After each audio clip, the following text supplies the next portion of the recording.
ഈ വർഷത്തെ എൻ്റെ ആദ്യത്തെ വീഡിയോ ആണ് കേട്ടോ ഇത്. രാവിലെ തന്നെ ഇത് എങ്ങോട്ടാന്നല്ലേ ഗൈസ്, കുറെ നാളിന് ശേഷം ഞാൻ ഇന്ന് കോഴിക്കോട് പോവാണ് കേട്ടോ. എപ്പോഴും പോകുമ്പോൾ ഞാൻ കയറണം എന്ന് വിചാരിക്കുന്ന സ്ഥലത്തേക്കാണ് ഇന്ന് പോകുന്നത്. അന്നൊന്നും കയറാൻ പറ്റിയിട്ടില്ല, ഇന്നെങ്കിലും പോകണം എന്ന് വെച്ചിട്ടാണ് പോകുന്നത്. ഇത് കാണുമ്പോൾ തന്നെ മനസ്സിലാവുണ്ടാവല്ലോ എങ്ങോട്ടാന്ന്. അതെ, ഞങ്ങൾ ഗുദാമിലോട്ടാണ് പോയിട്ടുണ്ടായിരുന്നത്. ഒരുപാട് കാലമായി ഞങ്ങൾ ഇങ്ങോട്ട് പോകണം എന്ന് വന്നിരിക്കുന്നത്, പക്ഷെ പോകാൻ പറ്റിയിട്ടുണ്ടായിരുന്നില്ല.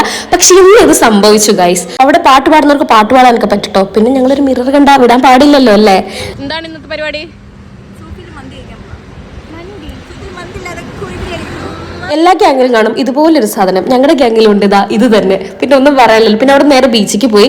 അവിടുന്ന് കുറച്ച് ഉപ്പിലിട്ടതും പിന്നെ മെയിൻ ആയിട്ടുള്ള ഐസ് വെറുതെയൊക്കെ കഴിച്ചു. തിരിച്ചു വരാനുള്ളതുകൊണ്ട് അധികം ലേറ്റ് ആവാൻ നിന്നില്ല, നേരെ തിരിച്ച് കയറി. പിന്നെ അവിടെ അഫ്രയൊക്കെ വന്നിട്ടുണ്ടായിരുന്നു, ആളെയൊക്കെ കണ്ടു. ആള് പുതിയ ചാനലൊക്കെ തുടങ്ങിയിട്ടുണ്ട്, കാണുകയാണെങ്കിൽ എല്ലാവരും സബ്സ്ക്രൈബ് ചെയ്യുക. പിന്നെ നേരെ തിരിച്ചു. അവിടെ നിന്ന് എല്ലാവരും ടാറ്റാ ബൈ ബൈ പറഞ്ഞ് തിരിച്ചിറങ്ങി. പിന്നെ 7 മണി 7:30 ആകുമ്പോൾ ഞാനും എത്തി. അപ്പൊ ഇത്രയുള്ള ഗൈസ്, ബൈ.